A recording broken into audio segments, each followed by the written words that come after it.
of the economic hitman.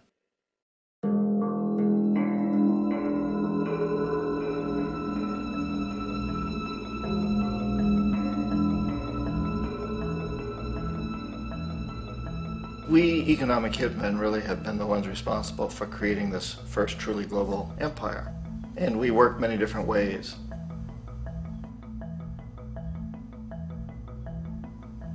But perhaps the most common is that we will identify a country that has resources our corporations covet, like oil, and then arrange a huge loan to that country from the World Bank or one of its sister organizations.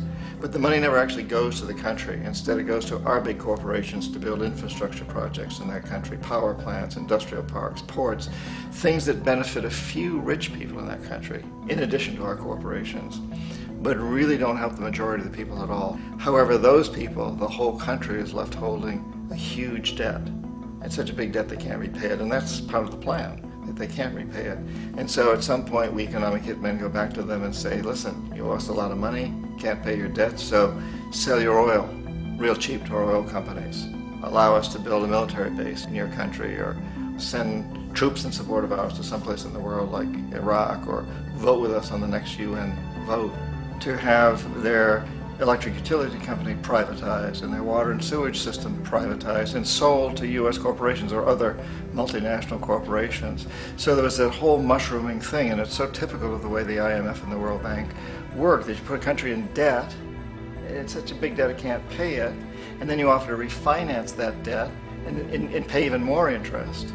And you demand this quid pro quo, which you call a conditionality or good governance, which means basically that they've got to sell off their resources, including many of their social services, their utility companies, their school systems sometimes, their penal systems, their insurance systems, to foreign corporations.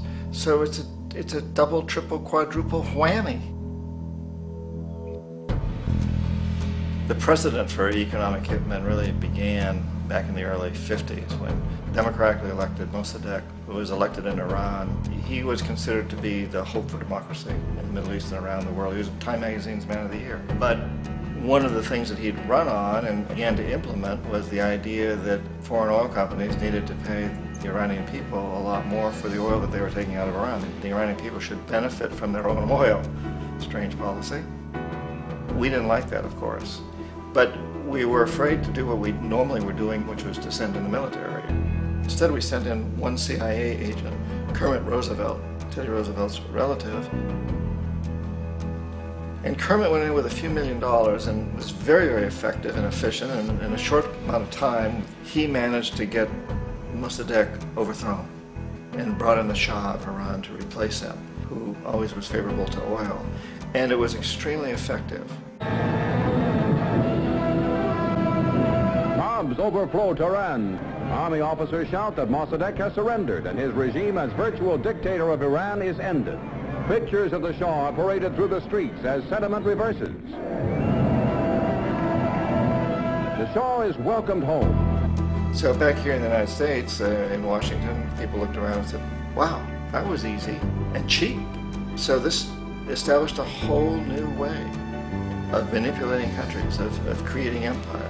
The only problem with Roosevelt was that he was a card-carrying CIA agent, and had he been caught, the ramifications could have been pretty serious. So very quickly at that point, the decision was made to use private consultants to channel the money through the World Bank or the IMF or one of the other such agencies, to bring in people like me who worked for private companies, so that if we got caught, there would be no governmental ramifications.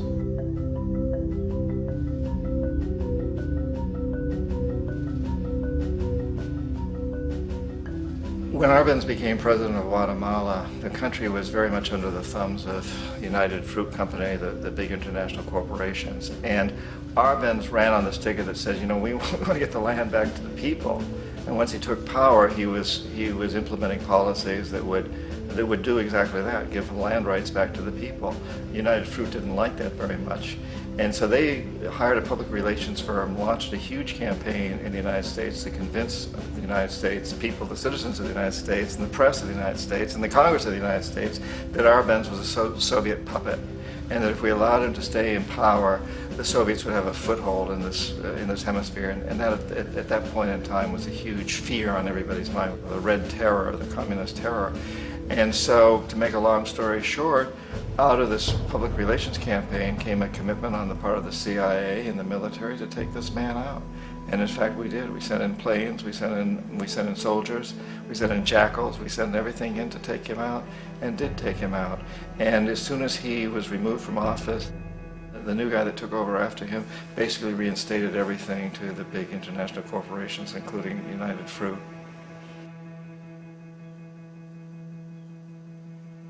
Ecuador for many, many years had been ruled by pro-US dictators, often relatively brutal.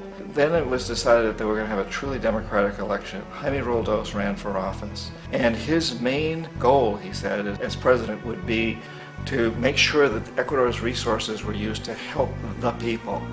And he won, overwhelming, by more votes than anybody had ever won anything in Ecuador. And he began to implement these policies to make sure that the profits from oil went to help the people. Well, we didn't like that in the United States. I was sent down as one of several economic hitmen to change Roldos, to corrupt him, to bring him around, to let him know, okay, you can get very rich, you and your family, if you play our game, but if you continue to try to keep these policies you've promised, you're going to go. He wouldn't listen. He was assassinated. As soon as the plane crashed, the whole area was cordoned off. The only people allowed in were U.S. military from a nearby base and some of the Ecuadorian military. When an investigation was launched, 2 of the key witnesses died in car accidents before they had a chance to testify. A lot of very, very strange things that went on around the assassination of Jaime Roldos. I, like most people who've really looked at this case, have absolutely no doubt that it was an assassination. And of course, in my position as an economic hitman, I was always expecting something to happen to Jaime, whether it be a coup or assassination, I wasn't sure, but that he would be taken down because he was not being corrupted. He would not allow himself to be corrupted the way we wanted to corrupt him.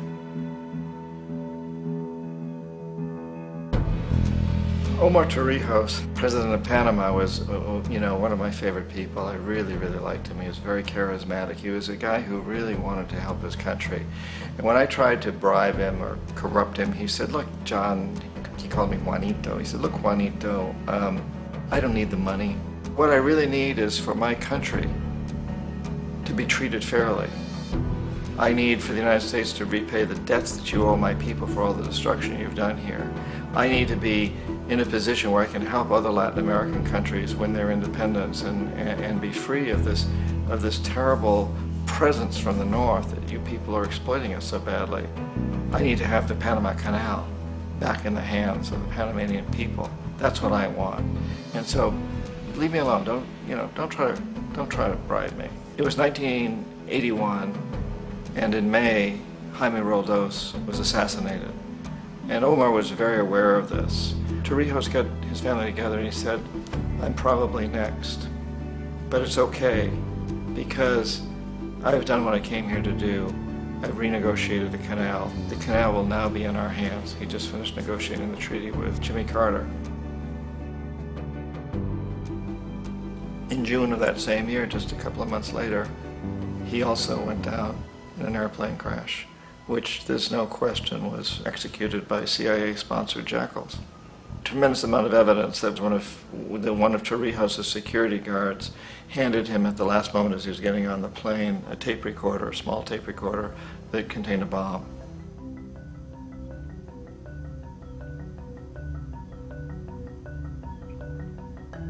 It is interesting to me how this system has continued pretty much the same way for years and years and years, except the economic hitmen have got better and better and better.